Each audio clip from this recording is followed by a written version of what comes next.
Today I'll be showing you how to make fasolada, a traditional Greek soup that's both delicious and nutritious. Made with white beans, vegetables, and olive oil, this soup is perfect for any time of the year.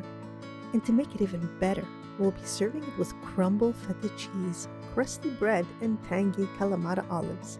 It's so easy to make and a great way to get your daily dose of fiber and protein. So, let's get started.